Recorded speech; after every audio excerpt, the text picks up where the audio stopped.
नमो अरहन्ताणं नमो सिद्धाणं नमो आयर्याणं नमो उवज्जायाणं नमो लोये सव्वसाहुणम्।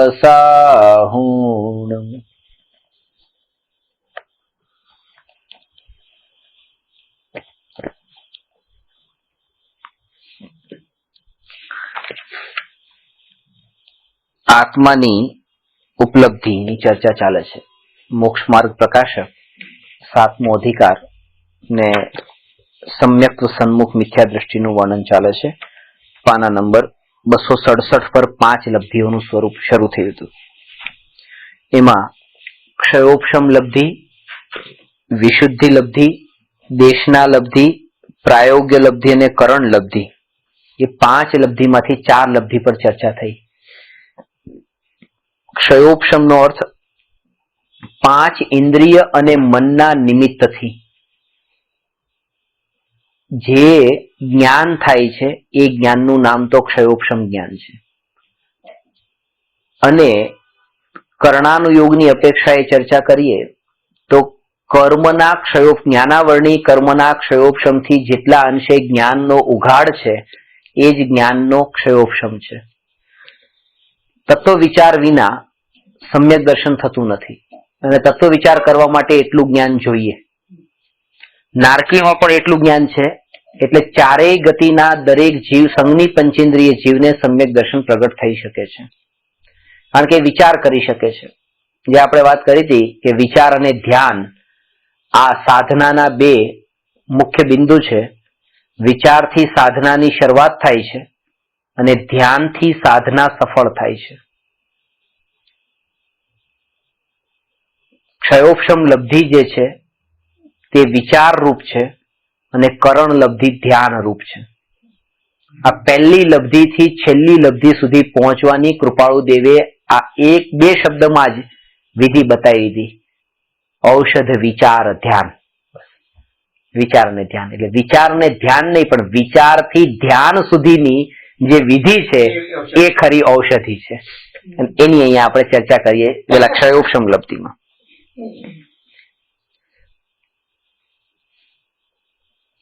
ક્ષયોપશમ લબ્ધિમાં એ વાત કરી કે ભગવાનના સમોસરણમાં 3 ગતિના સંઘની પંચેન્દ્રિય જીવ તો ભગવાનની વાણી સાંભળવા આવે છે અને આ તત્વનો જે વિચાર છે ને, કોઈ પણ જીવ ગુરુના ઉપદેશને સાંભળીને ધર્મ માર્ગે કે આત્માના માર્ગે એ લાગતો નથી। તીર્થંકર ભગવાનના સમોસરણમાં ભગવાનની દિવ્ય ધ્વનિ સાંભળીને પણ આ ધર્મ માર્ગે લાગતો નથી। અહીંયા સુધી કે અનેક શાસ્ત્રનું અધ્યયન કરીને પણ ધર્મ માર્ગે લાગતો નથી। પણ જ્યારે પોતે એ વિચાર કરે કે હું અત્યારે આ શું કરી રહ્યો છું, ખરેખર મારે શું કરવું જોઈએ, હું અત્યારે ક્યાંય પણ છું એ ખોટી જગ્યાએ છું, મારે આ જગ્યાએ ન હોવું જોઈએ। જો હું વ્યવસ્થિત જગ્યાએ જ હોઉં તો આટલું પર્યાયમાં દુઃખ ન હોય। ક્યાંક ને ક્યાંક ખોટી જગ્યાએ છું, જે સાચી જગ્યાએ મારે સ્થિર થવાનું છે એ જગ્યા પર નથી। આવો તત્વનો જે વિચાર કરે છે એ વિચારના બળ પર જ એને કશાયો મંદ થાય છે, એ વિશુદ્ધિ લબ્ધિમાં આવે છે। વિશુદ્ધિ લબ્ધિમાં એ ચર્ચા કરી કે કશાયના અભાવનું નામ શુદ્ધિ છે અને કશાયની મંદતાનું નામ વિશુદ્ધિ છે। વિશુદ્ધિનો અર્થ વિશેષ પ્રકારની શુદ્ધતા। ગુરુદેવ આ દ્રષ્ટાંત ઘણી વાર આપતા કે જેવી રીતે ઘાંચીની ઘાણીમાં ઘાંચી એ તલમાં તેલ કાઢે છે તો એ તેલ એના કપડા પર લાગવાથી ને ત્યાં ધૂળ ને રજકણ ને બધું ઉડેલું લાગવાથી એ કપડા એટલા મેલા થાય છે અને એ મેલા કપડાને હવે એ મેલને દૂર કરવા માટે એકવાર ધોવાથી એ નહીં જાય, એને વારંવાર એને ધોશે તો કે એનો મેલ જશે। તો કે આ મિથ્યાત્વ અને અનંતાનુબંધી કશાયનો જે મેલ છે એ આમ નામ નહીં જાય, એ પહેલા એ મેલ પાતળો પડવો જોઈએ। એ કપડાને પેલા પાવડરના પાણીમાં પલાળવાનું છે, એમ આ કશાયને મંદ કરવા જરૂરી છે, મંદ થયા વગર એનો અભાવ નહીં થાય। એટલે વિશુદ્ધિ લબ્ધિનું જે બીજું સ્ટેપ છે એ બતાવ્યું। એ પછી ત્રીજા સ્ટેપમાં દેશનાની વાત કરી। એમાં એ બતાવ્યું કે જ્યારે જીવને કશાય મંદ થાય છે ત્યારે એ પાત્ર થયો. એ પાત્ર થયો ગુરુ, દેવ અને શાસ્ત્રના નિમિત્તથી જ્ઞાન પ્રાપ્ત કરવા માટે. એ પાત્રતા જોઈએ. પેલાના જમાનામાં તો ગુરુ શિષ્યની કસોટી કરતા. આ આચાર્ય ધરસેનજીની આવે છે કે કસોટી કરીને જ્ઞાન આપતા કે જ્ઞાન આપવું કે નહીં આપવું. આને કીધું ને કે આમને જ્ઞાન આપવું, કારણ કે જેને મારે જ્ઞાન આપવું છે એ પાત્ર છે કે નહીં એ શિષ્યની કસોટી કરતા. અત્યારે ઊંધું થઈ ગયું. કોઈ ટીચરને આપણે બોલાવીએ છીએ આપણા ઘરે, પછી એને રાખવા કે નહીં એકવાર જોઈ લઈએ કે એ કેવું ભણાવે છે, કેવું શીખવાડે છે. ઊંધું થઈ ગયું આખું કે હવે આપણા ઘરે બોલાવવા જેવા છે કે નહીં જ્ઞાન માટે. કારણ કે આ કળિયુગમાં ઊંધું આવી રીતે થાય તો જ આ કળિયુગ છે, આ કળિયુગનો પ્રભાવ છે. એ કાળની વાત, એ પંચમ કાળ શરૂ થયો હતો. આ દર્શન આચાર્યની જે સ્ટોરી આવે છે ને એ આખી સ્ટોરી તમને લખાવી હતી, એ રીતે પુષ્પદંત ને પુષ્પ લખી છે ને, તમે તમારી જાતે લખી છે. તો આ એ કશાયની મંદતા એ પહેલા ચેક થાય છે કે એ જીવના અંદર કશાય ગમે તે હું એને કહું તો પણ એને એમ લાગવું જોઈએ કે આ જે કંઈ પણ કહેવાય રહ્યું છે મારા હિત માટે જ છે. અને એ રીતે તેને ઉપદેશ આપે. કોઈ આજ્ઞા પણ આપે ગુરુ, તો એ આજ્ઞાની પાછળ પણ શિષ્યનું જ હિત છુપાયેલું હોય અને એ જ ભાવના હોય કે આ શિષ્યને મારા આશ્રયે, મારા આધારે ન રહેવું પડે, એ પોતે સ્વાધીન થાય, પોતે સ્વતંત્ર થાય. પણ વૃત્તિ અનાદિકાળથી એવી છે કે જયારે એમ કહીએ ને કે ના તમે પોતે ભગવાન છો, તો કે ના આપણને એ ક્યાં ભગવાનના પદે ચડાવો છો, ભક્ત જ રહેવા દો ને. કારણ કે પહેલેથી જ તે એમ કે આપણે ભગવાન કેવી રીતે હોઈએ, આપણે તો ભક્ત હોઈએ ભગવાનના. એમ એ પદ સ્વીકારવાની તૈયારી નથી, કારણ કે બહુ મોટો બોજો લાગે છે. એ પદ પર આવી ગયા પછી ઘણા પાપ છોડી દેવા પડે. પોતે ભગવાન છો તો પછી ભગવાન જેવું આચરણ પણ કરવું પડે ને. કોઈ એમ પણ માને કે આ ભગવાન, ગુરુદેવે પોતાના પ્રવચન કહે છે વારંવાર તું પરમાત્મા છો, તું પરમાત્મા છો, કે આમાં અહંકાર ન આવી જાય હું પરમાત્મા છું. અહંકાર ત્યારે આવી જાય જો એમ કહેતા હોય કે હું પરમાત્મા છું, તમે બધા પામર છો. પણ એ તો એમ કહેતા કે હું પરમાત્મા છું, તમે પરમાત્મા છો, તમે પરમાત્મા છો, બધા પરમાત્મા છે. ત્યાં અહંકાર નથી આવતું. કોઈ એકને ઉપર ચડાવે અને બીજા ત્યાં પછી પરમાત્મા, એ દ્રષ્ટિ છે. એ દ્રષ્ટિ છે, નથી કીધું બસ કે પોતાને તમને પરમાત્મા કહીને બાકી બધાને પામર નથી બતાવ્યા. અને પરમાત્મા રૂપે દ્રષ્ટિમાં, એટલે જ પર્યુષણ પછી જયારે બધા લોકો એકબીજાને મળીને મિચ્છામી દુક્કડમથી ક્ષમા માંગતા ત્યારે ગુરુદેવ મિચ્છામી દુક્કડમની સાથે આ ખાસ કહેતા, હું માફી માંગુ છું, પણ શેની માફી? મેં કોઈ જીવને પર્યાય દ્રષ્ટિએ દેખ્યો હોય તો મને માફ કરજો. હે કીડી તું મને માફ કરજે જો મેં તને કીડી જોઈ હોય. હે મકોડા તું મને માફ કરજે મેં તને મકોડો જોયો હોય. હે સ્ત્રી, હે પુરુષ મને માફ કરજો મેં તમને સ્ત્રી પુરુષ રૂપે જોયા હોય. આ મોટો અપરાધ છે. એ અપરાધ નથી કે મેં તમને કોઈ ખરાબ શબ્દ કહી દીધા, એ અપરાધ નથી. આ દ્રષ્ટિની ભૂલ છે. અને આ જે કહેવાય ગયું મારાથી તમને કઈ, એ ચારિત્રની ભૂલ છે. પેલા દ્રષ્ટિની ભૂલથી તો હું અત્યારે સુધારું કે બસ હું કોઈને પરમાત્મા સિવાય બીજા અન્ય રૂપે ન દેખું. તો આવો જે ગુરુનો ઉપદેશ શિષ્યને મળે એ શિષ્યના હિત અર્થે છે એવી એને યથાર્થ પ્રતીતિ હોય તો એને ગુરુનો કોઈ પણ ઉપદેશ કડવો નહીં લાગે, કઠોર નહીં લાગે. એને એમ લાગશે આ મારા હિત માટે છે. આવી એની સ્થિતિ આવી ત્યારે જ એ ગુરુના ઉપદેશને ગ્રહણ કરે છે. એ દેશના છે અને એના બળ પર આત્માને પ્રાપ્ત કરે છે. એ દેશના લબ્ધિ છે. એ ઉપદેશને સાંભળીને પછી એના ઉપર ચિંતન ચાલે છે. આ જે ગાયનું આવે છે ને કે ગાય એ ઘાસને ખાય છે, એ ઘાસ ખાવાથી એ નથી થતું દૂધ, એને વાગોળે છે. કારણ કે આ ઉપદેશ કેવા રૂપે પરિણમ્યો, ઘાસ એ છે. ઘાસ ગાયને ખવડાવીએ, ગાયના પેટમાં ગયું તો એ ઘાસનું દૂધ થયું, અને એ દૂધ સાપને પીવડાવ્યું તો એનું ઝેર થયું. વસ્તુ ઘાસ જેવાને પણ દૂધ બનાવે છે તો એ ગાય છે, અને દૂધને પણ ઝેર બનાવે છે તો એ સાપ છે.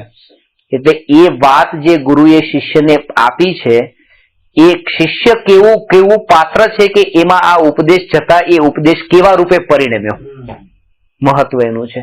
અને એ ઉલટો ન પરિણમે એના માટે પ્રાયોગ્ય લબ્ધિની જરૂર છે કે ઉપદેશ મળ્યા પછી એનું યથાર્થ ચિંતન કરે. હા, પ્રયોગ કરે, ચિંતન મનન, એ ચિંતન મનન કરે. ને એ ચિંતન મનનમાં છેલ્લે જે છે એના ઉપર હવે મારે થોડો ખુલાસો વધારે કરવો છે, એ લઉં છું. એમાં જે છે ને નીચે એ ચારેય લબ્ધિ, ત્યાંથી વાંચું છું. એ ચારેય લબ્ધિ ભવ્ય તથા અભવ્ય બંનેને હોય છે. એ ચાર લબ્ધિઓ થયા પછી સમ્યક્ત્વ થાય તો થાય અને ન થાય તો ન પણ થાય, એમ શ્રી લબ્ધિ સાર ગાથા 3 કહ્યું છે. માટે એ તત્વ વિચાર વાળાને સમ્યક્ત્વ હોવાનો નિયમ નથી. જેમ કોઈને હિત શિક્ષા આપી તેને જાણી તે વિચાર કરે કે આ શિક્ષા આપી તે કેવી રીતે છે, પછી વિચાર કરતા તેને આમ જ છે એવી તે શિક્ષાની પ્રતીતિ થઈ જાય, અથવા અન્યથા વિચાર થાય વા અન્ય વિચારમાં લાગી તે શિક્ષાનો નિર્ધાર ન કરે તો તેને પ્રતીતિ ન પણ થાય. આ ક્રમ છે. એ શિક્ષાની પ્રતીતિ થઈ, પાછો એનો પ્રતીતિ તો થઈ જાય કે આમ છે, બરાબર છે, હું આત્મા છું, શરીરથી જુદો છું. પાછો થોડી ટાઈમમાં વિચાર બદલાઈ જાય કે ના ના, શરીર એ મારું તો છે જ તે નહીં, એ મારું નથી તો કોનું છે? આ શરીરને આટલા વર્ષથી સાચું છે, આ વગર ચશ્માની આંખ છે, આ મારી નહીં તો કોની છે? તો એવું લાગે તો ખરું. એમ એ પાછો અંદરનો સંસ્કાર ઉભો થાય છે. આ એવું થાય છે કે જેમ જેમ આપણે તત્વ વિચાર કરીએ છીએ, સમ્યક્ત્વની નજીક પહોંચીએ છીએ, તો આમ એવી સ્થિતિ આવવાની તૈયારી હોય છે કે ત્યાં બસ પામવાની તૈયારી હોય. ત્યાં પાછો અંદરનો કષાય એવો પાછો ઉભો થાય છે, પાછો લઈ આવે છે. એ અહીંથી અહીંયા સુધી પહોંચે છે, પાછો આ લઈને આવે છે, અહીંયા આવી પાછો અહીંયા આવી જાય છે. એ છેલ્લે ત્યાં સુધી પહોંચ્યું છે, ત્યાં પહોંચતો નથી. અને એ જ આપણે થાય છે. તમે અનુભવ પણ કરજો. જો તમે એ રીતે અહીંયા ક્લાસમાં બેસીને સાંભળતા હો તો એ વખતે તમે આ પ્રવચન સાંભળો છો, ક્લાસમાં બેઠા છો, એવો વિચાર જ ન કરતા, બસ અહીંયા આત્માનું ચિંતન જ કરો છો. એ ચિંતનમાં એટલા ઊંડા ઉતરો, ત્યાં એક ફળ એવો વિકલ્પ આવી જાય કે કેટલા વાગ્યા, ટાઈમ થયો. ત્યાં એવી સ્થિતિ આવવાની જોઈ છે કે જો હજી આવી સ્થિરતા રહે તો જરૂર પામે. બસ થોડી જ વાર હતી. આજે 2 કલાક બેઠા, હજી 2-4 કલાક બીજા બેસી લેવું હતું, પામે જ. પણ આ વિકલ્પ પાછો એને બિલકુલ નીચે પાડી દે છે. અને પછી જયારે બેસવું પડશે ને ત્યારે એ જ સ્થિતિ એ પહોંચેલો, પછી ત્યાંથી શરૂઆત નહીં થાય, એને એકથી કરવી પડશે. કારણ કે પાછો વિષયોના વિકલ્પોમાં એટલો ફસાયો છે, એમાંથી થોડો છૂટો પડતો જતો હતો, ત્યાં પાછો એમાં ખાબક્યો.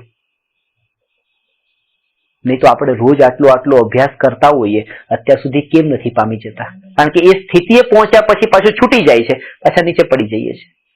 એકથી શરૂઆત કરવી પડે છે. એટલે એની લિંક જો કન્ટિન્યુઅસ રહે તો જ આ જે ગોલ છે અલ્ટિમેટ, એ ગોલ સુધી પહોંચી શકાય, કરણ સુધી પહોંચી શકાય. ઓળંગી નથી શકતા. અને આવા નિમિત્તો પણ ખરેખર એક વસ્તુ તમને હવે આ તો નિમિત્તની મુખ્યતાથી વાત કરી. હવે ઉપાદાનની મુખ્યતાથી વાત કરું તો એમ છે કે ખરેખર એમ જ થાય, કારણ કે બહુ વિરલા જીવોને જ સમ્યક દર્શન થાય છે. એટલે કોઈક ને કોઈક એવા વિકલ્પો આવ્યા વગર રહે જ નહીં કે જેને નીચે પાડે. પણ એ વિચાર મારે કરવાનો નથી. જો આ વિચાર મારે, આપણે આપણી ભૂમિકામાં અત્યારે શું કરવાનું છે એ બધો વિચાર કરો.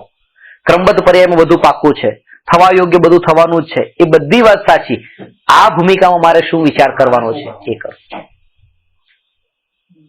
ભૂમિકા અનુસાર વિચાર છે, ભૂમિકા અનુસાર ચિંતન છે. એટલે આ સિદ્ધાંતોની દવાઓ તો બધી જ સાચી છે, એ કઈ દવા ખોટી નથી, પણ અત્યારે મારે કઈ દવા લેવા યોગ્ય છે એ સમજવું.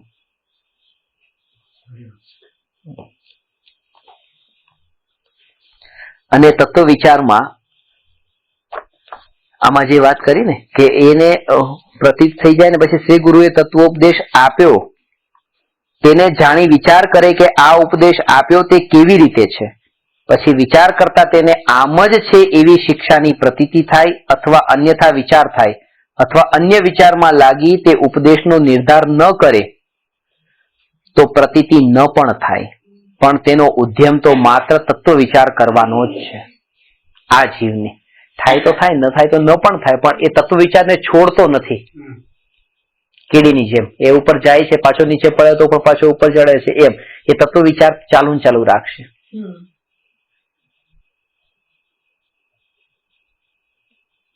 સૌથી વધુ અટકવાનું સ્થાન આ છે અહીંયા આવીને. એનું કારણ એ છે કે ત્યાં તો હવે એ અપેક્ષા ને આશા રહી નહીં કે ભૌતિક સુવિધાઓ ને એ બધી વસ્તુઓની પ્રાપ્તિ મને ક્યારે થાય. ત્યાં આ સ્થિતિમાં આવ્યા પછી એને એક જ વિકલ્પ રહી ગયો કે હવે મને સમ્યક દર્શન ક્યારે થાય. અને એ વિકલ્પમાં અટક્યો, ત્યાં પર્યાય બુદ્ધિ રહી ગઈ, ત્યાં પર્યાય ઉપર દ્રષ્ટિ રહી ગઈ, ત્યાં નથી પલટાતું એવું ત્રિકાળી ધ્રુવ એની દ્રષ્ટિમાં નહીં આવ્યું. એને એક ક્ષણિક પર્યાયને મહત્વ આપી દીધું. અહીંયા કે કેવળ જ્ઞાનની પર્યાયને મહત્તા આપી તોય ખોટું છે. આને તો સમ્યક દર્શનની પર્યાયમાં જ આટલી મહત્તા આપી દીધી.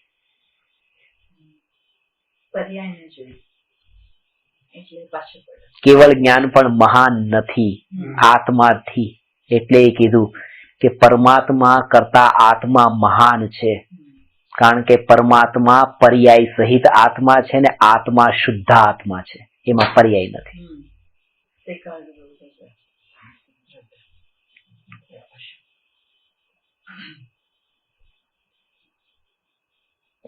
એ ત્યાં હમણાં પંચકાળામાં બહુ સરસ વાત કરી છે કે તમારે આ જે વાત કે આ બધા તમારી સુરક્ષા માટે આટલા બધા ઇંતજામ કરવા પડે છે, તમે આ બધાનું ધ્યાન રાખવું પડે, ઘરનું ધ્યાન રાખવું પડે. તમને એમ કે નહીં તો અમારું આ ધ્યાન કોણ રાખશે? એના ઉપર કે તમે તમારા આત્માનું ધ્યાન રાખો. કે જે પોતાના આત્માનું ધ્યાન રાખે છે 100 ઇન્દ્રો એનું ધ્યાન રાખે છે. તીર્થંકર ભગવાનનું ધ્યાન 100 ઇન્દ્ર આવીને ભક્તિને બધું કરે છે, બધું સંભાળી લે છે. ખાલી એમણે એક કામ કર્યું કે આત્માનું ધ્યાન રાખ્યું, તો 100 ઇન્દ્રો એમનું ધ્યાન રાખ્યું.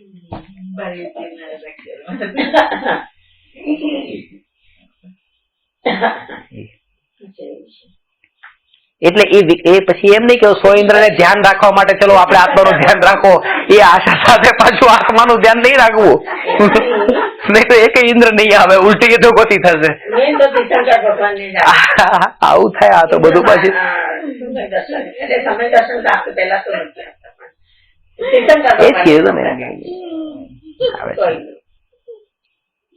એટલે આ પર્યાય અને દ્રવ્ય વચ્ચેનું એ સ્વરૂપ કે પરમાત્મા અને આત્મા. પરમાત્મા ખાલી મારા માટે આદર્શ એટલા માટે જ છે કારણ કે એ સ્વરૂપ, એ પૂર્ણ શુદ્ધ સ્વરૂપ જે પર્યાયમાં પ્રગટ્યું છે એવું ત્રિકાળી શુદ્ધ સ્વરૂપ મારું અનાદિ અનંત છે. એ નિર્ણય કરાવવામાં એ પરમાત્મા મારા માટે આદર્શ છે. એટલે કે જ્યારે એ પર્યાય દ્રવ્યને જોવે છે ત્યારે દર્પણ એના માટે દર્પણવત છે. દ્રવ્ય એ દ્રવ્ય એના માટે દર્પણવત છે કે દ્રવ્ય જો આવું છે તો પર્યાયમાં આ ભૂલ ક્યાંથી આવી? એ પર્યાયની ભૂલ પણ ટળે છે કારણ કે દ્રષ્ટિ ત્યાં ગઈ છે, સહજ થઈ જાય છે. કે સ્ત્રી છે એ અહીંથી નીકળે છે અને નીકળતા એની આદત છે કે દર્પણ છે, દર્પણમાં જોવાનું બધું વ્યવસ્થિત આમ જોઈને એક વખત તો જોવાની રાગ છે એવો, દર્પણમાં તો જોવાનું. એ પુરુષને પણ છે, અનેક વખત જોવાનું.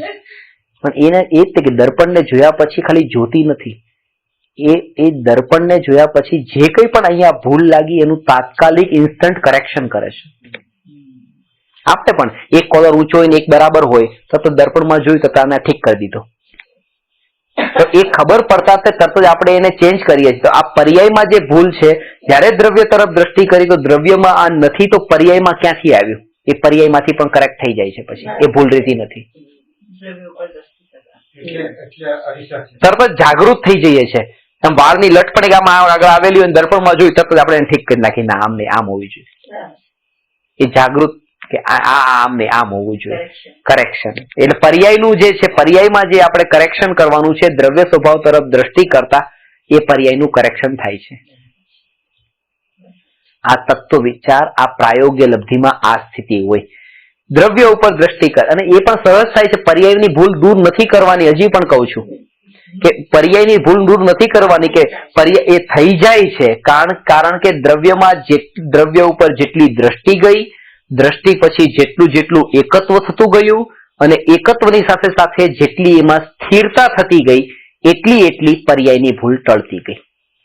દ્રવ્ય તરફ દ્રષ્ટિ ગઈ એ ઉપયોગ ગયો એટલે જ્ઞાન, એમાં એકત્વ થયું એટલે દર્શન, અને એમાં સ્થિર થયો એટલે ચારિત્ર. સમ્યક દર્શન જ્ઞાન ચારિત્રની એકતાથી પર્યાયની ભૂલ સહજ થાય.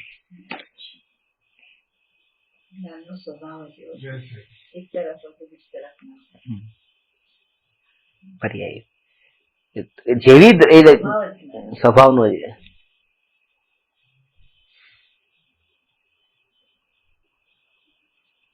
એના માટે આ બધી પર્યાયોની મહિમા છૂટે તો એ પર્યાયો જ્ઞાનમાંથી પણ છૂટે, શ્રદ્ધાનમાંથી પણ છૂટે, અને સ્થિરતા પણ એમાંથી છૂટે.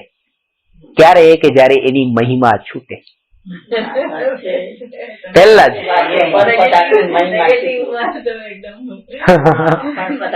મહિમા છૂટે ત્યારે. આનાથી વધુ શું એમ? એટલે આત્માથી મહાન કઈ નથી. એવી મહિમા.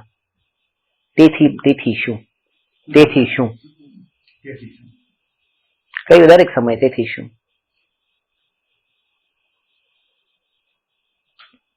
ખરેખર એટલે મેં ક્ષણિકના બોધમાં વાક્ય લખ્યું છે, તમે મને 10 કિલો સોનાનું બિસ્કીટ આપો તેથી મને શું, અને આપ્યા પછી બીજા દિવસે પાછું લઈ લો તેથી મને શું.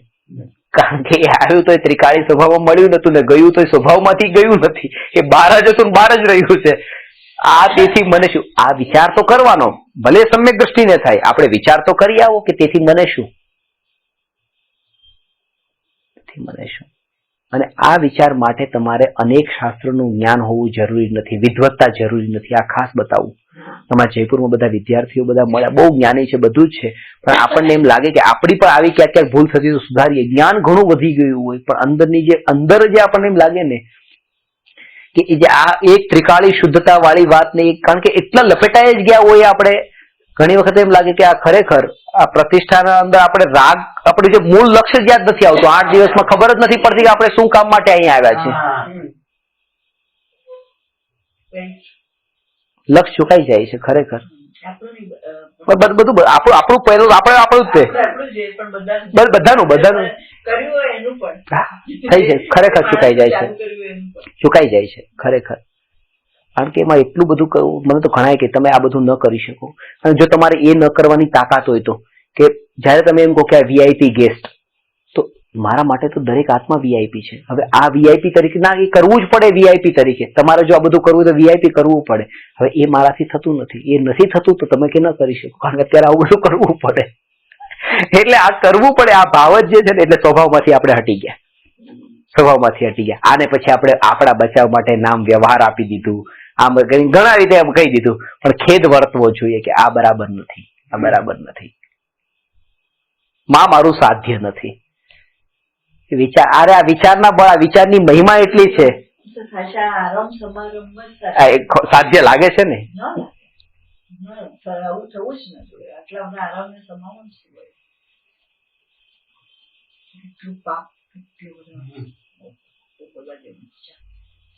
સાચી વાત છે. આરામ સમારંભ વાળા બીજાને સુખે, એટલે આપણે બીજાને કઈ કહેવા જેવું નથી. આપણે પોતે જ આટલા આરામ સમારંભમાં છે. એ તો ચલો ધર્મ માટે છે, આપણે તો કર્મ માટે કરીએ છીએ. હા, એમાં ફરક છે પાછો. એટલે આપણે તો કઈ કહેવા જેવું નથી. એનાથી જુદો લાગે છે. થાય આવું થાય. આ કાળમાં આવા પ્રકારનું થાય. નીચો કાળ છે ને, એટલે પોતાનું જ હવે કરી લેવા જેવું છે. બીજા ઉપર ખરેખર એમ લાગે ને, બહુ ખેદ વર્તી જાય. કે આના ઉપરથી આપણે જેને આદર્શ માનીએ છીએ એમાં જ આવું છે, તો અમારે શું કેવું? ખોટી હતી. બસ એ આપણો ભ્રમ હતો, એ આપણા આદર્શ નતા.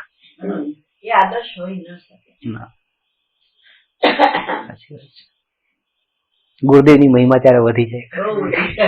આ જોતા મહિમા વધે કે ખરેખર ગુરુદેવ તે ગુરુદેવ.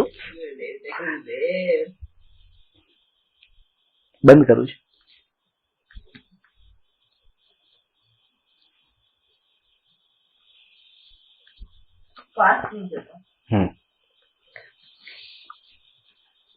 પાંચમી કરણ લબ્ધિ થતા સમ્યક્ત્વ અવશ્ય થાય જ એવો નિયમ છે. કરણનો અર્થ જ છે ધ્યાન. ત્યારે એ પરિણામ, એ સ્થિરતા, પરિણામની સ્થિરતા એવી થઈ છે કે હવે ધ્યાનની દશા આવી છે અને ત્યાં એ પામે છે. એટલે જે મેં તમને વાત કરી શરૂઆતમાં જ કે વિચારથી સાધનાની શરૂઆત થઈ, ધ્યાનથી સાધના સફળ થઈ, એ ધ્યાન. પણ તે તો જેને પૂર્વે 4 લબ્ધિઓ થઈ હોય અને અંતર મુહૂર્ત પછી જેને સમ્યક્ત્વ થવાનું હોય તે જ જીવને કરણ લબ્ધિ થાય છે. એ કરણ લબ્ધિ જેને તમે આ રીતે કહો કે કરણ લબ્ધિમાં આવ્યા બાદ અંતર મુહૂર્ત કાળમાં સમ્યક દર્શન થાય છે. અને એ રીતે કહો કે સમ્યક દર્શન થવાનું હોય એના અંતર મુહૂર્ત પહેલા કરણ લબ્ધિમાં જીવ આવે. વાત બંને એક જ છે.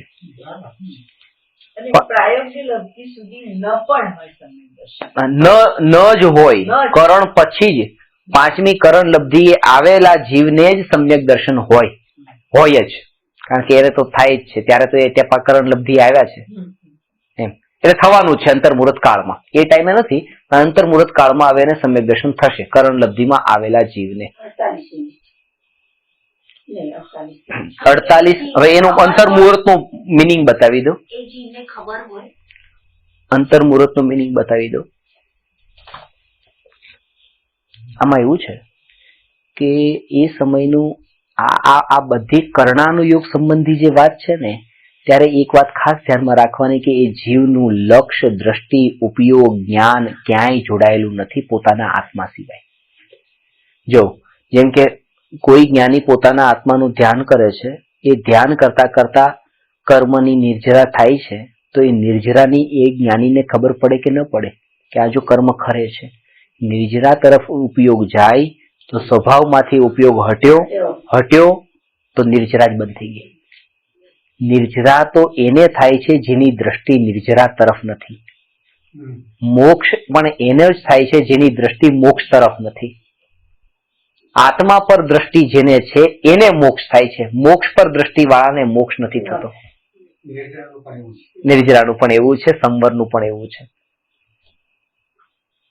અને આશ્રવ બંધનું પણ એવું છે કે આશ્રવ બંધ પર દ્રષ્ટિ ગઈ હતી એટલે આશ્રવ બંધ થતા હતા એમ નહીં. આત્મા પર દ્રષ્ટિ નથી ગઈ એટલે આશ્રવ બંધ થતા હતા. આત્મા પર દ્રષ્ટિ ગઈ એટલે સંવર નિર્જરા મોક્ષ થયા. બરાબર? તો ત્યાં ધ્યાન નથી જતું. પણ કર્ણાનુયોગની દ્રષ્ટિએ અંદર બધું પ્રોસેસ ચાલતી હોય છે. એટલે કેવળ જ્ઞાનમાં તો જણાય છે કે ત્યાં કઈ કઈ સ્થિતિ, કઈ કઈ અવસ્થાઓ થતી હોય. તો અહીંયા એક કેવળ જ્ઞાનની અપેક્ષાએ હવે વર્ણન કર્યું છે. એ જીવને અનુભવ કેવો થાય છે એની વાત નથી. કેવળ જ્ઞાનીને કેવળ જ્ઞાનમાં જે જીવને અંતર મુહૂર્ત કાળમાં સમ્યક દર્શન થવાનું હોય, એવા નિકટ કાળમાં સમ્યક દર્શન થવાનું છે એવા જીવની અંદરની પરિણતિ, એ જીવના પરિણામ કેવા પ્રકારના હોય, એ કેવળ જ્ઞાન ગમ્ય જે વાત છે એને આમાં બતાવી છે. જે એક એક પરિણામ પકડમાં ન આવી શકે પણ કેવળ જ્ઞાનમાં જણાયો છે. એટલે એ રીતે અહીંયા સમજાવવા માટે કહે છે. જેમ કે કર્મની 148 પ્રકૃતિઓ છે, તો જે 148 પ્રકૃતિઓ નું આત્મા સાથે બંધ થાય છે, એમાં કેટલી ઘાતી, કેટલી અઘાતી, કેટલી પુણ્યની, કેટલી પાપની, આ બધા ભેદની ખબર હોય કે નહીં, જે બંધાતો હોય કે મુક્ત થતો હોય કે ના હોય. એ કેવળ જ્ઞાનમાં જણાયું છે કે આવું બધું હોય. એ તો બસ સ્વભાવમાં નતો ત્યારે થતું હતું, સ્વભાવમાં આવ્યો એટલે થતું અટકી ગયું. આટલી જ વાત છે. એ જ વાતને અહીંયા કહે છે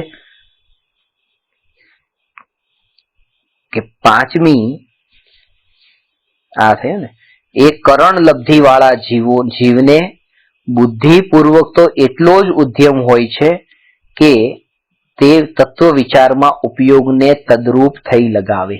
બસ આ પુરુષાર્થ.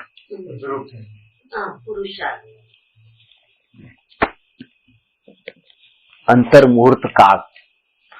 અંતર મુહૂર્ત કાળનો અર્થ એ છે, મુહૂર્ત નો અર્થ 2 ઘડી.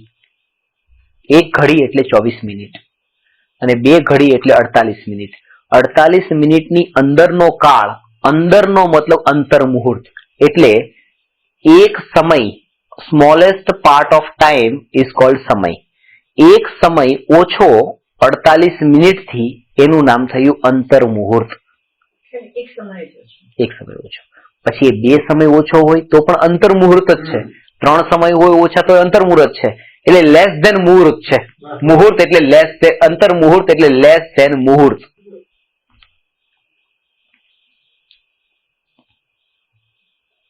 અને એમાં 3 પ્રકારના મુહૂર્ત હોય છે. અંતર મુહૂર્ત: જઘન્ય અંતર મુહૂર્ત, મધ્યમ અંતર મુહૂર્ત અને ઉત્કૃષ્ટ અંતર મુહૂર્ત. તો એમાં જે જઘન્ય અંતર મુહૂર્ત છે એનો અર્થ એ છે કે એ જે પહેલું સંખ્યાત સમયોનો જે સમુદાય છે એને એક આવલી કહેવાય. આ આવલી નામનું એક પ્રમાણ છે. અમુક સમયોનો સમુદાય એક આવલી છે. એ આવલી જે કાળ છે એમાં એક સમય જ્યારે એડ કરવામાં આવે ત્યારથી પછી અંતર મુહૂર્ત થઈ જાય. એટલે કે આવલીથી એક સમય વધારે અને મુહૂર્તથી એક સમય ઓછો અને એની વચ્ચેનું જેટલું બધો જ સમય એ બધો અંતર મુહૂર્તનો કાળ કહેવાય. આવલીથી એક સમય વધારે એ જઘન્ય અંતર મુહૂર્ત, 48 મિનિટથી એક સમય ઓછો એ ઉત્કૃષ્ટ અંતર મુહૂર્ત અને એ ઉત્કૃષ્ટ અંતર મુહૂર્ત ને જઘન્ય અંતર મુહૂર્તની વચ્ચેના જેટલા અંતર મુહૂર્ત એ બધા ભેદ જેટલા ટાઈપના મધ્યમ અંતર મુહૂર્ત કહેવાય. મધ્યમ અંતર મુહૂર્ત. એ આવલીથી એક સમય તેને જઘન્ય અંતર મુહૂર્ત કહેવાય અને 48 મિનિટથી એક સમય ઓછો તેને ઉત્કૃષ્ટ અંતર મુહૂર્ત કહેવાય. અને જઘન્ય અંતર મુહૂર્ત ને ઉત્કૃષ્ટ અંતર મુહૂર્તની વચ્ચેનું જે અંતર મુહૂર્ત જેટલા ભેદો કાળના એ બધા મધ્યમ અંતર મુહૂર્ત. ઓછો આવલીથી એક સમય વધુ. આ મુહૂર્ત થી એક સમય ઓછો. બરાબર. 48 મિનિટથી એક સમયથી કે થોડો એક સમય ઓછો તે ઉત્કૃષ્ટ અંતર મુહૂર્ત. 48 મિનિટથી એક સમય એ થોડો વધારે. ના એ નહીં લખો. એક સમય જ ઓછો એ ઉત્કૃષ્ટ અંતર મુહૂર્ત. અને જઘન્ય અને ઉત્કૃષ્ટની વચ્ચેના જેટલા ભેદ કાળના એ બધું જ મધ્યમ અંતર મુહૂર્ત કહેવાય.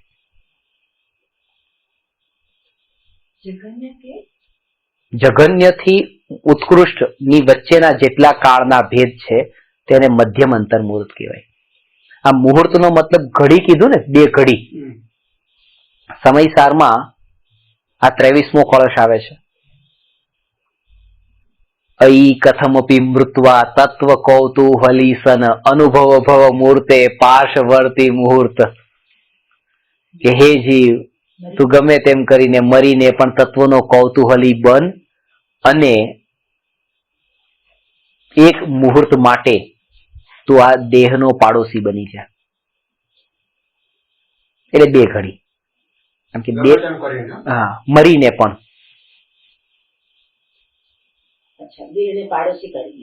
કારણ કે જો નહીં કર્યો તો એક વાર નહીં પછી તો અનંત વાર મરવાનો જ છો.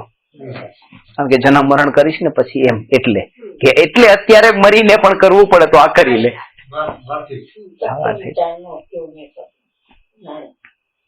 એટલે મેં તમને કીધું ને, હજારો વર્ષોથી વીજળી ન પડી હોય અને એક વીજળીનો ચમકારો થયો, એવી એ વીજળીનો ચમકારો જેટલા સમય માટે એવી રીતે નિગોદની પર્યાયમાં કાળ વીત્યા પછી આ ત્રસની પર્યાયમાં જે નીકળવાનો ટાઈમ છે ને એ વીજળીના ચમકારા જેટલો છે.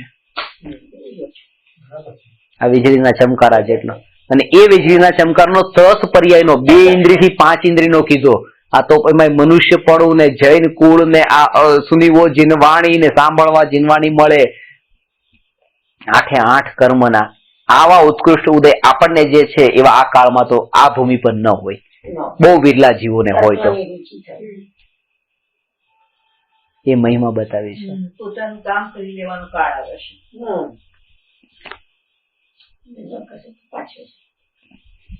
રીમ પર આવે છે આ પાકે કરે એને મહિમા એવી નથી આવતી.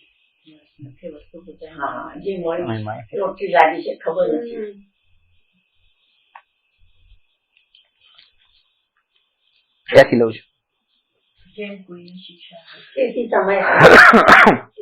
જેમ કોઈને શિક્ષાનો વિચાર એવો નિર્મળ થવા લાગ્યો કે જેથી તેને શિક્ષાની પ્રતીતિ તુરત જ થઈ જશે, તેમ તત્વ ઉપદેશનો વિચાર એવો નિર્મળ થવા લાગ્યો કે જેથી તેને તેનું તુરત જ શ્રદ્ધાન થઈ જાય. વળી એ પરિણામોનું તારતમ્ય કેવળ જ્ઞાન વડે દેખ્યું તેનું કર્ણાનુયોગમાં નિરૂપણ કર્યું છે. આ વાત આવી ને, એ સમ્યક દ્રષ્ટિએ નથી જોયું આવું બધા 3 પરિણામ, કેવળ જ્ઞાનમાં આવા જણાયા હતા કે આવા ટાઈપના પરિણામ થાય છે એ સમયે. બાકી એનો પુરુષાર્થ તો ત્યાં ઉપયોગ સ્વભાવમાં સ્થિર થાય લાગે એનો જ હોય છે. એ કરણ લબ્ધિના 3 ભેદ છે: અધઃકરણ, અપૂર્વકરણ અને અનિવૃત્તિકરણ. તેનું વિશેષ વ્યાખ્યાન તો શ્રી લબ્ધિસાર શાસ્ત્રમાં કર્યું છે, ત્યાંથી જાણવું અહીં સંક્ષેપમાં કહીએ છીએ. ત્રિકાળવર્તી સર્વ કરણ લબ્ધિ વાળા જીવોના પરિણામોની અપેક્ષાએ તેમાં કરણ નામ તો નામ છે, પરિણામોની અપેક્ષાએ 3 નામ છે, તેમાં કરણ નામ તો પરિણામનું છે. કરણ એટલે પરિણામ.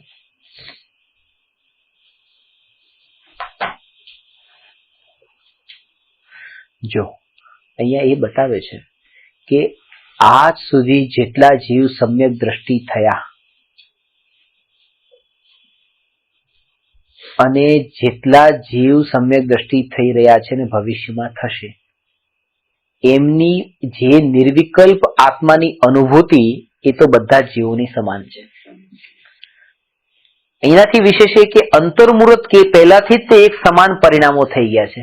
અનુભૂતિ પહેલાથી જ તે, એ વાત અહીંયા બતાવવા માંગે છે. અનુભૂતિ તો સમાન છે, અનુભૂતિની પૂર્વ ભૂમિકા પણ સમાન છે, અને પરિણામોની દ્રષ્ટિએ પાછું એમ નહીં કે એ પણ વાંચતા હોય તમે વાંચતા હો, એ ચિંતન કરતા હોય તમે ચિંતન કરો, એમ નહીં. એવા જ પરિણામ હોય પાછા. એ કેવળ જ્ઞાનમાં જાણી શકાય છે. આ નથી, અહીંયા નથી જણાતું, કારણ કે પોતાના જાણે કે બીજાના જાણે કેટલા વિકલ્પો થાય, એટલે એ તો કેવળ જ્ઞાન નિર્વિકલ્પ થયા એને સહજ જણાય છે.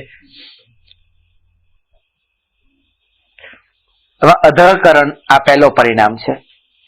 બધા જીવોને જે રીતે કેવળ જ્ઞાન સમાન છે, એવી જ રીતે નિર્વિકલ્પ અનુભવ, સમ્યક દર્શન પહેલાની અવસ્થા પણ સમાન છે.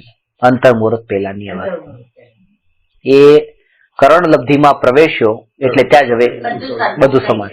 હવે અંતર જે છે એ પણ અહીંયા બતાવશે, કારણ કે 3 પરિણામ બતાવ્યા છે, તો ક્યાં અંતર પડે છે, ક્યાં સમાન છે એ સમજીએ. તો અધઃકરણ, જ્યાં પહેલા અને પાછલા સમયોના પરિણામ સમાન હોય તે અધઃકરણ છે. જેમ કોઈ જીવના પરિણામ તે કરણના પહેલા સમયે અલ્પ વિશુદ્ધતા સહિત થયા, પછી સમયે સમયે અનંત ગુણી વિશુદ્ધતાથી વધતા થયા, વળી તેને જેમ બીજા ત્રીજા આદિ સમયોમાં પરિણામ થાય તેવા કોઈ અન્ય જીવોને પ્રથમ સમયમાં જ થાય, તેને તેનાથી સમયે સમયે અનંત ગુણી વિશુદ્ધતા વડે વધતા હોય એ પ્રમાણે અધઃ પ્રવૃત્તકરણ જાણવું. આમાં હવે એટલો ખુલાસો કરવાનો, ખાલી એટલું કે આજે અનિવૃત્તિકરણ જે છે ને, અનિવૃત્તિકરણ ત્યાંથી ભેદ નથી. અહીંયા જે ભેદ છે, કેટલો ભેદ છે, એ કઈ અપેક્ષાએ છે સમજો. કરણના પરિણામ ચારિત્રની અપેક્ષાએ પણ હોય છે, શ્રદ્ધાની અપેક્ષાએ પણ હોય છે. આ શ્રદ્ધાની અપેક્ષાએ પરિણામ છે કરણના. ચારિત્રની અપેક્ષાએ તો 7મા ગુણસ્થાનનું નામ જ છે, અપ્રમત્ત વિરત ગુણસ્થાન છે ને, એ અપ્રમત્ત વિરત ગુણસ્થાનમાં 2 ભેદ છે, સ્વસ્થાન અપ્રમત્ત અને સાતિશય અપ્રમત્ત. એ સાતિશય અપ્રમત્ત ગુણસ્થાનમાં અધઃકરણ છે, 8મું ગુણસ્થાન અપૂર્વકરણ છે, 9મા ગુણસ્થાનનું નામ અનિવૃત્તિકરણ છે. એ ચારિત્રની મુખ્યતાથી છે, આ શ્રદ્ધાની મુખ્યતાથી વાત છે. પણ જ્યાં પહેલા અને પાછલા સમયોના પરિણામો સમાન હોય તે અધઃકરણ છે. પહેલા સમયે જેવો પરિણામ છે એવો જ બીજા સમયે, એવો ત્રીજા સમયે. એવું નથી કે પહેલા સમયના પરિણામ કરતા બીજા સમયનો ચડિયાતો હોય. આપણે એમ કહીએ ને કે જયારે સાધના કરવા બેઠા તો આપણી અંતરના પરિણામ, આપણા પરિણામ એ સમયે સમયે વધતા જાય ને એ વ્યક્તિ જે પહોંચે ત્યારે પામે. બરાબર છે, પણ આ અધઃકરણના સમયે એ જીવને પરિણામો પહેલા સમયે જેવા છે એ શુદ્ધ જ છે, વિશુદ્ધ જ છે. એ વિશુદ્ધ પરિણામ પણ એક સરખા છે આમ ધારા પ્રમાણે, અને પછી એ ધીરે ધીરે આ રીતે, એટલે એમ કહેવાય અધકરણ હોય ત્યાં સુધીના બધા પરિણામો એક જેવા પહેલેથી છેલ્લે. ફ્લાઇટ રનવે પર ચાલે છે એ અધઃકરણ છે, એ એક સરખું, અને એ ઉપર જાય છે એ અપૂર્વકરણ, નવું, અને પછી એક પ્રમાણે એક ધારા રૂપે એક સરખી ચાલે એ પાછું અનિવૃત્તિકરણ, કોઈ ભેદ વગર. એ 3 ભેદની છે. હવે એને જો સમજશું એટલે ખબર પડશે. જેમ કોઈ જીવના પરિણામ તે કરણના પહેલા સમયે અલ્પ વિશુદ્ધતા સહિત થયા અને પછી સમયે સમયે અનંત ગુણી વિશુદ્ધતાથી વધતા ગયા. કરણ આ અધઃકરણમાં પ્રવેશ કર્યો, પહેલા સમયમાં જેટલી વિશુદ્ધતા હતી એના કરતા બીજા સમયમાં અનંત ગણી, ત્રીજા સમય અનંત ગણી, એ વિશુદ્ધતા સહિત વધતા ગયા. વળી જેમ બીજા ત્રીજા આદિ સમયના પરિણામ થાય તેવા કોઈ જીવોને પ્રથમ સમયમાં જ થાય. અહીંયા કોઈ ઘણું બધું આટલો એમાં ફરક છે, જે મેં તમને કીધું ને એ સમાનતામાં આટલું એ કરેક્શન કરી લેજો. ખાલી એ અનિવૃત્તિકરણ જે છે ત્યાંથી સમાન સમજજો. અને અહીંયા તો કોઈ જીવે એ રીતે 5 સમય સુધી એવી રીતે પુરુષાર્થ કર્યો ને એ પરિણામ જેટલા વિશુદ્ધ થયા, કોઈ જીવને તત્વ વિચારનું એવું બળ હોય કે ત્યાં એ જયારે કરણમાં પ્રવેશ કર્યો ત્યાં પ્રવેશ કરતા જ તે એટલી નિર્મળતા એને પ્રગટ થઈ ગઈ. એક સાથે જ બધા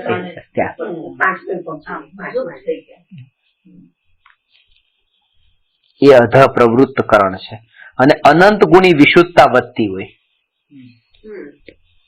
શુદ્ધતાની વાત નથી, વિશુદ્ધતાની વાત છે. કારણ કે શુદ્ધતા પ્રગટી નથી, એ તો પ્રગટ છે જયારે સમ્યક દર્શન થશે પછી. અપૂર્વકરણમાં શું છે કે જેમાં પહેલા અને પાછલા સમયોના પરિણામ સમાન ન હોય, નવા એટલે ચડિયાતા અપૂર્વ જ હોય, તે અપૂર્વકરણ છે. જેમ કે તે કરણના પરિણામ જેવા પ્રથમ સમયમાં હોય તેવા કોઈ જીવને દ્વિતીયાદી સમયોમાં ન હોય પણ વધતા જ હોય. અહીં અધઃકરણવત જે જીવોને કરણનો પ્રથમ સમય જ હોય તે અનેક જીવોના પરિણામ પરસ્પર સમાન પણ હોય છે તથા અધિકહીન વિશુદ્ધતા સહિત પણ હોય છે. એ અપૂર્વકરણમાં જે પ્રવેશ્યા હોય, એક સમય થયો, તમારે પણ અપૂર્વકરણમાં પ્રવેશ્યા એક સમય થયો છે, એ પરિણામ પછી તમારા સમાન પણ હોય ને અસમાન પણ હોય, પોસિબિલિટી છે એ રીતે. અપૂર્વ છે ને એટલે નવા છે ને એટલા માટે કોનો જેવો પુરુષાર્થ છે.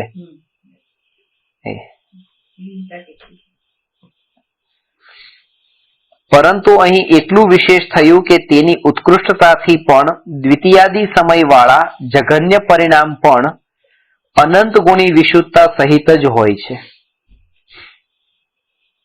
એટલે કે પહેલા સમયમાં જયારે અપૂર્વકરણમાં પ્રવેશ કર્યો તો બીજા સમયથી લઈને પણ ભલે ગમે એવો પરિણામ હોય પણ તો પણ વિશુદ્ધતા વધતી જ જતી હોય, અપૂર્વ છે એટલે.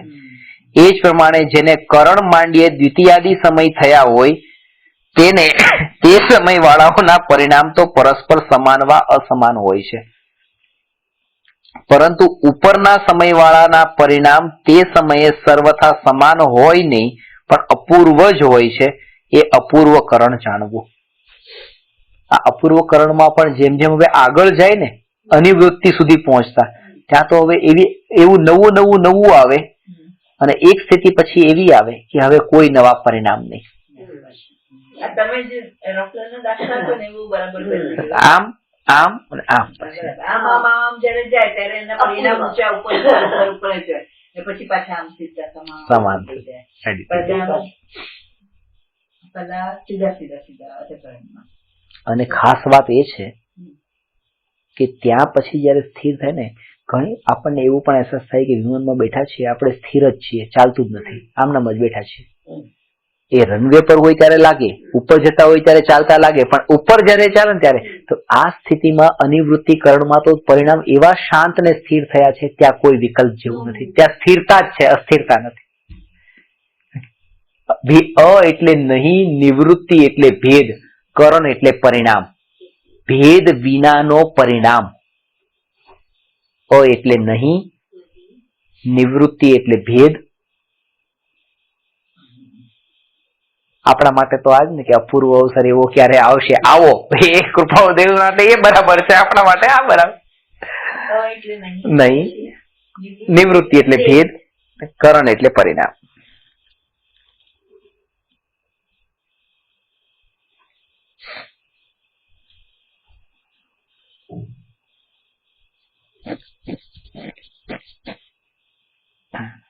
અનિવૃત્તિકરણમાં બધાના પરિણામ સરખા જ અપૂર્વકરણમાં ન ના હોય, અધકરણમાં હોય. અધકરણમાં હોય, અપૂર્વકરણમાં હોય પણ ને ન પણ હોય, અને આમાં તો સમાન જ હોય. પેલામાં ન હોય, અધકરણમાં ન હોય, અધકરણ સમાન ન હોય. સમાન હોય એમાં તમે જો સમાન હોય પણ આમાં આગળ જો જેમ કોઈને વિશુદ્ધતા સહી થયા પછી અનંત ગુણી વિશુદ્ધતા વધતા ગયા અને પાછલા સમયના પરિણામ સમાન હોય તે અધકરણ. ના મારી વાત એ તો બરાબર, પણ આગળ જો વિશુદ્ધતા સહિત થયા પછી સમયે સમયે અનંત ગુણી વિશુદ્ધતાથી વધતા ગયા, વધતા થયા. હા, પરિણામ થાય તેવા કોઈ અન્ય જીવોને પ્રથમ સમયમાં જ થાય એટલે સમાન ન થયા ને, કોઈને પહેલેથી અલગ જ છે એટલે સમાન ન થયા. એટલે અસમાન, પહેલું અસમાન, બીજું અસમાન સમાન, અને ત્રીજું સમાન.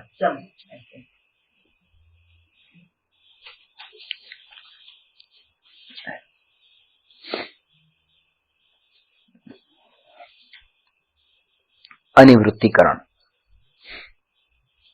વળી જેમાં સમાન સમયવર્તી જીવોના પરિણામ સમાન જ હોય, નિવૃત્તિ અર્થાત પરસ્પર ભેદ તેનાથી રહિત હોય છે. જેમ તે કરણના પહેલા સમયમાં સર્વ જીવોના પરિણામ પરસ્પર સમાન જ હોય છે,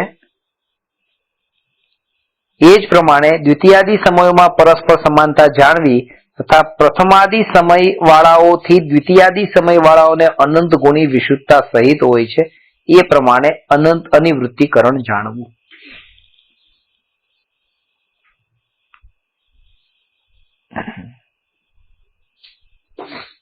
સમજાણું? એટલે ત્યાં જેવી રીતે બતાવે ને કે ભેદ વિનાના પરિણામ જે શરૂઆતમાં જતા હતા એ હવે ત્યાં સ્થિર, જેમ પેલા નીચે રનવે પર જે સ્થિરતા હતી એવી ત્યાં ઉપર પણ એ ઘણું પામીને હવે સ્થિરતા આવી છે. એ જે હતું એ ઉપર જવા માટે હતું, ને આ ઉપર જતા હતા એ પણ એક સાધન જ હતું. આ સાધ્ય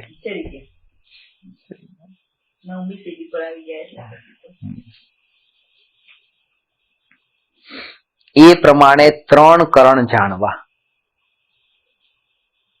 તેમાં પહેલા અંતર્મુહૂર્ત કાળ પર્યંત અધઃકરણ થાય છે, ત્યાં ચાર આવશ્યક થાય છે.